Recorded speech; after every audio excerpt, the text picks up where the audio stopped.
اب عمومی طور پر لوگوں کو یہ پتہ نہیں ہوتا کہ متقی کون ہوتا ہے، تقویٰ کسے کہتے ہیں۔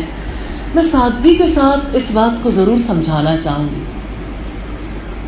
ہماری سوسائٹی میں ایک بات بہت مشہور ہے کہ رابعہ بصری ایک ہاتھ میں پانی اور دوسرے ہاتھ میں آگ لے کر نکلی اور انہوں نے کہا کہ میں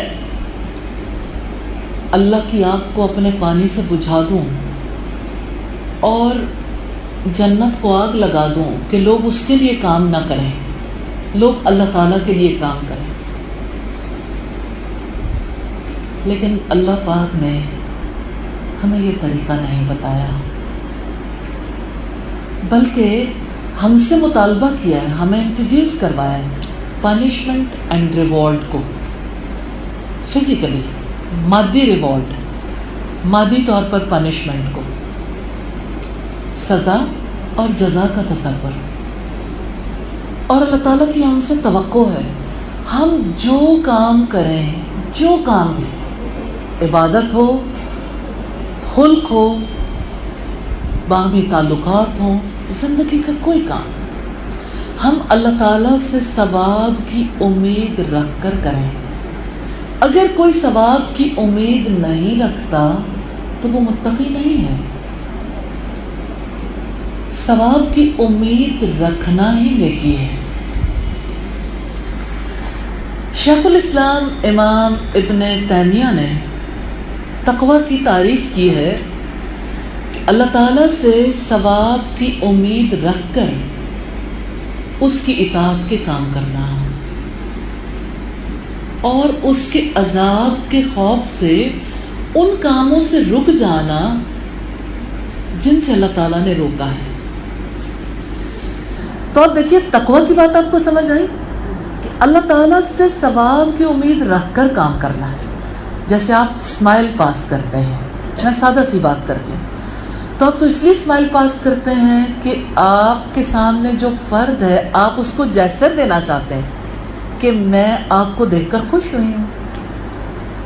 لیکن اللہ تعالیٰ یہ چاہتے ہیں کہ آپ ایک دوسرے کو بھی خوش کرنا چاہو نا، تو اس میں بھی اللہ سے اجر کی توقع رکھو، کیونکہ نبی صلی اللہ علیہ وسلم نے فرمایا ایک مسلمان کا دوسرے مسلمان بھائی کو مسکرا کر دیکھنا بھی صدقہ ہے۔ تو یہ صدقہ نہیں بنتا جب تک کہ اللہ سے ثواب کی امید نہ رکھی جائے۔ میں نے ایک عام زندگی کی مثال دی ہے۔ اب آپ دیکھیے کہ زندگی میں آپ کتنے کام ہیں جو ڈیلی لائف میں کرتے ہیں۔ مثال کے طور پر جیسے ایک عورت کی رسپانسبلٹیز کو دیکھیں، ایک ماں کی، اس نے پورے گھر کو مینیج کرنا، اپنے بچوں کے سارے معاملات ہینڈل کرنے، اگر کوئی خود کام نہیں بھی کرتا تب بھی اسے کروانا پڑتا ہے، ناشتہ، دوپہر کا کھانا، رات کا کھانا، اگر بچے چھوٹے ہیں لنچ، اور پھر آپ دیکھیے کہ جیسے صفائی ستھرائی کروانا، کپڑوں کو واش کرنا، کروانا، اس کو اپنی جگہ پہ پلیس کرنا، پھر اسی طرح سے دیگر بہت سارے کام، جیسے گھر میں مہمان آتے ہیں، سارا دن ہماری ایسی روٹین رہتی ہے نا، تو کتنے کم کام ہیں جس میں اللہ تعالیٰ سے ہم ثواب کی امید رکھتے ہیں۔ حالانکہ یہ سب کام اللہ تعالیٰ سے ثواب کی امید کے ساتھ کیے جائیں تو اس پہ اجر ملے گا انشاءاللہ، کیونکہ اجر کی امید کے ساتھ ہی اگلی بات ہمارے ذہنوں میں آتی ہے، وہ کیا ہے کہ آیا یہ میں اللہ تعالیٰ کے بتائے ہوئے طریقے سے بھی انجام دے رہی ہوں یا نہیں؟ تو الحمدللہ ذہن کا رخ سیدھا ہو جاتا ہے نا۔ تو زندگی میں دو چیزیں ہیں، اللہ تعالیٰ سے ثواب کی امید اور اس کے عذاب کا خوف۔ رسول اللہ صلی اللہ علیہ وسلم نے اتنی پیاری بات ارشاد فرمائی، ایمان امید اور خوف کے بین بین ہے، یعنی ایک طرف آپ امید رکھو اور دوسری طرف خوف۔ اور ایک بہت ہی پیاری بات جو میں آپ سے کرنا چاہوں گی، ہمارے اسلاف میں سے کسی نے کہا اللہ تعالیٰ کی محبت کے دو پر ہیں، یعنی انسان اللہ کی محبت کے بغیر تو اس کے لیے کچھ نہیں کر سکتا۔ عام دنوں میں آپ ٹٹولتے رہتے ہو، پتہ نہیں میرے دل میں اللہ کی محبت ہے یا نہیں، شاید دوسرے زیادہ محبت کرتے ہیں، میری محبت کم ہے۔ رمضان آتا ہے، سب کو پتہ چل جاتا ہے، سب محبت کرتے ہیں، الحمدللہ۔ کم یا زیادہ ہو سکتا ہے، اس میں تو ظاہر ہے جو جتنی ایفرٹ کرے گا وہ اتنا ہی آگے نکل جائے گا۔ تو اللہ تعالیٰ کی محبت کے دو پر ہیں، ایک امید اور دوسرا خوف. اور محبت کرنے والے کو جب یہ دو پر لگ جاتے ہیں تو وہ اونچا اڑتا ہے، کیونکہ وہ متقی بن جاتا ہے. تقویٰ، اور روزہ تقویٰ کے لیے ہے. تو اب دیکھیں اللہ تعالیٰ ایک حلال چیز پر پابندی عائد کرتے ہیں. حلال چیز سے مراد ہے جیسے کھانا پینا، آپ کھانے کی جو چیزیں بھی سب حلال ہے نا. حرام چیزوں پر تو ویسے ہی پابندی ہے. اور حلال چیز پر پابندی لگا کر اللہ تعالیٰ عادی کرتے ہیں کہ دیکھو میرے کہنے سے تو تم حلال بھی چھوڑ دیتے ہو، تو جب میں حرام سے روکوں گا تو نہیں روکو گے، تم روک سکتے ہو. تو بہت پیاری ٹریننگ ہے. اور رسول اللہ نے جیسے ارشاد فرمایا نا کہ جس نے روزہ رکھنے کے باوجود جھوٹ بولنا نہیں چھوڑا، اللہ تعالیٰ کو اس کے بھوکا پیاسا رہنے کی کوئی ضرورت نہیں. تو اس کا مطلب یہ ہے کہ کھانا پینا چھڑوا کے تو ٹریننگ کرنی مطلوب ہے، یقین مطلوب ہے. اور اس یقین کے بعد دراصل جس روزے کو رکھوانا مطلوب ہے وہ برائی سے روزہ ہے. تو روزہ دراصل برائی سے بچنے کی ٹریننگ ہے اور نیکیاں کرنے کی ٹریننگ ہے. اللہ تعالیٰ کتنے کریم ہے، وہ کتنا مہربان رب ہے. اسے پتہ ہے میرے بندے کمزور ہیں، ان کا یقین ہل جاتا ہے اور اپنی ذات پر یقین نہیں رہتا. اس لیے اللہ پاک ہر سال 1 مہینے کی ٹریننگ کرواتے ہیں. اور آپ یہ دیکھیں کہ ایسا ہو سکتا تھا کہ ہر مہینے میں 3 روزے فرض ہوتے، لوگ سہولت کے ساتھ جب چاہتے رکھ لیتے، اور سال میں 36 روزے رکھ لیتے. اب بھی اگر آپ دیکھیں تو 29 یا 30 روزوں کے ساتھ 6 شوال یعنی 6 روزے رمضان شوال کے ملائیں تو یہ 36 ہی ہو جاتے ہیں. لیکن کتنی حکمت ہے اس میں کہ 1 مہینے کے روزے فرض کی. سب لوگ ایک وقت پہ سحری کرتے ہیں، ایک وقت پہ افطار کرتے ہیں. اور اب دیکھیے ہماری فیملی لائف کتنی مضبوط ہو جاتی ہے رمضان میں. آگے پیچھے تو ایسا ہوتا ہے کہ کوئی صبح کا ناشتہ بچے جلدی کر رہے ہوتے ہیں کیونکہ انہوں نے فوری طور پر اسکول پہنچنا ہے، اور نارملی ایسا ہوتا ہے کہ بچوں کو چھوڑنے کے بعد گھر والے باقی ناشتہ کر رہے ہوتے ہیں، تو ایک وقت میں ناشتہ نہیں کر پاتے. تو یہ روزہ کتنا پیارا طریقہ کار ہے جس میں سب لوگوں کے لیے وقت مقرر ہے، اس کے بعد کوئی نہیں کھا سکتا. تو وہ کام جو ہم سال بھر نہیں کر پاتے، رمضان آتا ہے تو ہمارے لیے آسانی ہو جاتی ہے. الحمدللہ رب العالمین.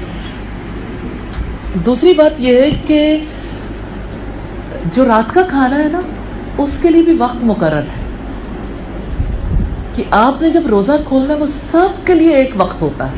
کوئی غریب ہے، امیر ہے، کوئی کسی مقام پر رہنے والا ہے، سورج ڈوبنے کے اوقات جو بھی ہیں کسی علاقے میں، سب لوگوں کا ایک ٹائم. اتنا ڈسپلن، یا ارحم الراحمین، تو نے کتنا پیارا طریقہ کار دیا ہے جس سے فیملی لائف بھی مضبوط ہوتی. سب کے کھانے کا وقت ہے، سب کے نمازوں کے اوقات تو ویسے ہی ایک ہے الحمدللہ، لیکن فیملی لائف بھی پورے طریقے سے سنورتی ہے. رمضان میں فیملی لائف کو بہت ہی خوبصورت بنا دیا اللہ تعالیٰ نے. کھانے پینے کے اوقات ایک ہونے کی وجہ سے کتنی باتیں ہیں جو کھانے پینے پہ شیئر ہو جاتی ہیں. لوگ ایک دوسرے کی زیادہ کیئر کرتے ہیں، ایک دوسرے کا زیادہ خیال رکھتے ہیں. جس کو جو چیز پسند ہو اس پسند ناپسند کا بھی لحاظ رکھا جاتا ہے. ریلیٹیوز کو انوائٹ کیا جاتا ہے افطار کے لیے. کہیں افطاری پہ جانے کی وجہ سے کتنے لوگوں کے ساتھ تعلقات مضبوط ہوتے ہیں الحمدللہ. اور رمضان کی بھوک، روزے کی بھوک کس طرح سے ہمیں ان لوگوں کے قریب کر دیتی ہے جو اپنی ضروریات کے لیے 2 وقت کی روٹی کے لیے بھی پورے طریقے سے کما نہیں پاتے. یعنی ان کے پاس اتنا سرمایہ نہیں ہوتا جس کی وجہ سے وہ 2 وقت کی روٹی پوری کر سکیں.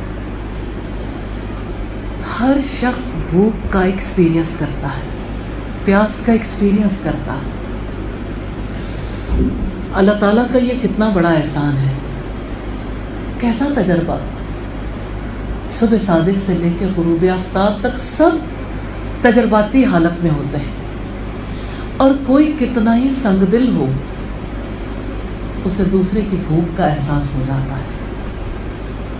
تو یہ رمضان جو ہے، اسی لیے تو رسول اللہ صلی اللہ علیہ وسلم نے فرمایا ہوا شہر المواسات، وہ ہمدردی اور غمخواری کا مہینہ ہے۔ تو رمضان کا مہینہ تو بہت خیر و برکت لے کر آتا ہے۔ رمضان کا مہینہ تو بہت زیادہ انسانی تعلقات کو بہترین بنانے کے لیے آتا ہے اللہ کے فضل و کرم سے۔ تو اللہ تعالیٰ کی بڑی رحمت ہے کہ وہ مہینہ قریب ہے، جس مہینے میں آپ ایک بہت بڑی دولت حاصل کریں گے۔ اب دیکھیے، جب کوئی کسی شہر کو فتح کرتا ہے تو فاتح کتنی شان سے اس میں داخل ہوتے ہیں، ایسا ہوتا ہے نا۔ فاتحین کا استقبال کرنے والے جو ہے وہ تھر تھر کانپ رہے ہوتے ہیں، کیونکہ ان کے گھر بار، ان کی دولت، ان کا کچھ بھی اپنا نہیں رہتا، وہ مغلوب ہو جاتے ہیں نا، اور انہیں فاتح شہر کے ساتھ یا کسی فتح کرنے والے کے ساتھ ہم آہنگی سے چلنا پڑتا ہے، جو وہ چاہے۔ اس مہینے میں اللہ پاک نے سب کو فاتح بننے کے لیے توجہ دلائی ہے۔ ہر کوئی فتح کر سکتا ہے، جانتے ہیں کس کو؟ اپنے آپ کو۔ ہمارے لیے سب سے مشکل محاذ ہمارے اپنے نفس کا۔ انسان اپنے نفس کو فتح نہیں کر پاتا، کیونکہ سب لوگ نفس کے پیچھے چلتے ہیں۔ جو دل میں آیا، جو بات سمجھ آ گئی، اس کا پیچھا کرتا ہے انسان۔ اور رمضان کا مہینہ ایسا ہے جہاں پر نفس کو کمزور کیا جاتا ہے۔ اس مہینے کی وجہ سے ہمارے لیے اللہ تعالیٰ نے ممکن بنا دیا کہ ہم اپنے آپ کو فتح کر لیں۔ بھوک لگے نہیں کھاتے، پیاس لگے نہیں پیتے۔ ہوا شہر الصبر، وہ صبر کا مہینہ ہے، پیشنس۔ صبر کرنا کتنا مشکل کام ہے نا، لیکن صبر کی جزا جنت کے سوا کچھ نہیں۔ نبی صلی اللہ علیہ وسلم نے فرمایا کہ جب لوگ جو ہے وہ حشر کے میدان میں ہوں گے تو اللہ کے فرشتے ندا دیں گے، کہاں ہے صبر کرنے والے آج بغیر کسی حساب کتاب کے جنت میں داخل ہو جائیں، کہ ان سے حساب کتاب نہیں ہوگا۔ اور صبر کرنے والوں کے بارے میں رب العزت نے فرمایا ان اللہ مع الصابرین۔ یقین کریں یہ آیت ہمیشہ ون کر لیتی ہے، کیونکہ اتنی بڑی خوشخبری ہے۔ بے شک اللہ تعالیٰ صبر کرنے والوں کے ساتھ ہے۔ کوئی ہے جو ایسا ساتھ دے سکے جیسا رب ساتھ دینے والا ہے؟ کوئی ہے جو ایسی مدد کر سکے جیسے رب مدد کرنے والا؟ کسی کے پاس اتنی قوت طاقت کہاں؟ کسی کے پاس اتنی نعمتیں، اتنی بلیسنگز کہاں؟ کون ہے جو ایسے خزانوں کا مالک؟ کون ہے جو اتنی قدرت رکھتا ہو؟ تو قدرت والا کہتا ہے ان اللہ مع الصابرین، بے شک اللہ تعالیٰ صبر کرنے والوں کے ساتھ۔ اور پھر جب اہل جنت جنت میں داخل ہوں گے تو فرشتے انہیں سلام کر کے کہیں گے بہت اچھے رہے، یہ تمہیں تمہارے صبر کی وجہ سے ملی ہے۔ یعنی جنت میں داخلہ بھی صبر کی وجہ سے ہوگا، الحمدللہ۔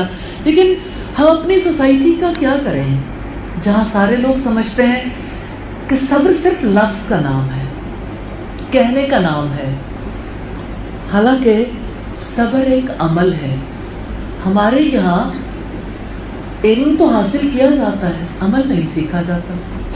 عمل کے بارے میں assumptions، مفروضے ہوتے ہیں۔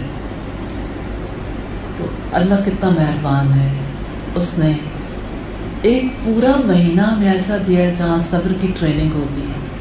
اور آپ جانتے ہیں صبر مصیبت پر بھی کیا جاتا ہے, اللہ تعالیٰ کی اطاعت پر بھی. آپ اطاعت پہ صبر نہیں کریں گے جب روزہ رکھیں گے کہ آپ نہ کھائیں گے نہ پئیں گے, اور آپ انشاءاللہ تعالیٰ برائی سے بچنے کی کوشش بھی کریں گے. اور صبر کیا ہے؟ اور برائی سے بچنا, اللہ کے روکے سے رکنا, یہ بھی صبر ہے. اور مناسب وقت کا انتظار کرنا صبر ہے. تو کیا روزے میں ہر کوئی افطار کے وقت کا انتظار نہیں کرتا؟ روزہ بند ہونے کا, روزہ کھلنے کا. عام دنوں میں تو صرف آپ بجلی جانے کا اور بجلی آنے کا انتظار کرتے ہیں. وہ بھی صبر سکھانے کا ایک طریقہ ہی ہے, اگرچہ میں نہیں سمجھتی کہ کوئی جائز طریقہ ہے. لیکن بہرحال تو اللہ پاک نے اتنے پیار سے پورے مہینے میں ٹریننگ کی ہے. لیکن ریلی نفع صرف اس کو ہوتا ہے جس کو سمجھ آ جائے کہ یہ معاملہ میرے ساتھ کیوں کیا گیا, ورنہ انسان کو وہ فائدہ نصیب نہیں ہوتا. تو اس مہینے میں ہم جو بہت بڑا کام کرتے ہیں, سیلف کنٹرول, کھانے پینے کی وجہ سے. کیونکہ کھانا پینا ہر ایک کی ضرورت ہے اور سکھانا ہر ایک کو تھا. تو ہر ایک کسی اور چیز سے نہیں سیکھ سکتا تھا جتنا کھانے پینے سے سیکھ سکتا ہے. تو کھانے پینے سے رک کر روکنا دراصل کس چیز سے؟ برائی سے. تو ایک چھوٹا روزہ ہوتا ہے اور ایک بڑا. جو ہم رکھیں گے وہ چھوٹے چھوٹے روزے ہیں, لیکن اللہ تعالیٰ نے جو چیز سکھائی ہے وہ بڑا روزہ رکھنا. اب آپ دیکھیے کہ کتنا مشکل ہو جاتا ہے نا عام دنوں میں, جب خاص طور پر بچوں کو سمجھاتے ہیں کہ یہ نہیں کرنا, یہ تو بچوں کے لیے انتہائی ڈیفیکلٹ ہوتا ہے. لیکن بچے سچے ہوتے ہیں نا, وہ اپنے ایکسپریشنز کا اظہار کر دیتے ہیں. اور بڑے جو ہیں وہ چونکہ نفاق میں طاق ہو جاتے ہیں, اس لیے ایکسپریشن یہ دیتے ہیں کوئی فرق نہیں پڑے گا, ہو جائے گا. اور انشاءاللہ تو عام طور پر تب یوز کیا جاتا ہے ہماری سوسائٹی میں جب کچھ نہ کرنا, کہ اس بات کو اللہ تعالیٰ پہ ڈال کے اپنی مرضی کر لیتے ہیں. لیکن اللہ تعالیٰ تو دلوں کے حال جانتا ہے. تو یہ مہینہ دراصل ہمارے لیے بہت بڑی رحمت ہے. تو بات یہ ہے کہ روزے کی وجہ سے اور رمضان کی وجہ سے کتنی پیاری ٹریننگ ہوتی ہے کہ ہمیں کس طرح سے ترتیب کے ساتھ ہماری زندگی کی چیزیں سکھائی جاتی. میں سمجھتی ہوں ایک اور اینگل سے بھی غور کرنے کی ضرورت ہے, کیونکہ ہم صرف روحانی, عقلی اور فکری وجود نہیں ہیں. الحمدللہ رب العالمین ہماری جسمانی ضروریات کا بھی کس طرح سے لحاظ رکھا جاتا ہے. روزے کی وجہ سے کس طرح سے ہمارے پورے بدن کی بھی اوور آلنگ ہوتی ہے الحمدللہ. تو یہ بدنی اعتبار سے بھی بہت مفید ہے, روحانی, عقلی اور فکری اعتبار سے بھی بہت مفید ہے. اور مجھے تو افطار کی جو دعا ہے نا, مجھے لگتا ہے اس دعا کی وجہ سے جتنا ایمان نصیب ہوتا ہے, جس قدر انسان پر اثر ہوتا ہے, عمومی طور پر یہ دعا پڑھی نہیں جاتی. لیکن رسول اللہ صلی اللہ علیہ وسلم نے جتنی دعائیں سکھائیں, ہر دعا میں بڑی حکمت اور بڑی رحمت ہے. پورے دن کی بھوک پیاس کے بعد انسان خود ترسی کا شکار ہو سکتا ہے, لیکن ذهب الظمأ کہ پیاس چلی گئی, وابتلت العروق رگیں تر ہو گئیں. انسان اپنے آپ کو میسج دیتا ہے نا, پازیٹیو میسج, وثبت الاجر انشاءاللہ. کتنی پیاری دعا ہے نا کہ اجر ثبت ہو گیا انشاءاللہ. اجر کی امید کہ آج کا جو روزہ ہے نا, اس کا اجر طے ہو گیا, ثبت ہو گیا الحمدللہ رب العالمین.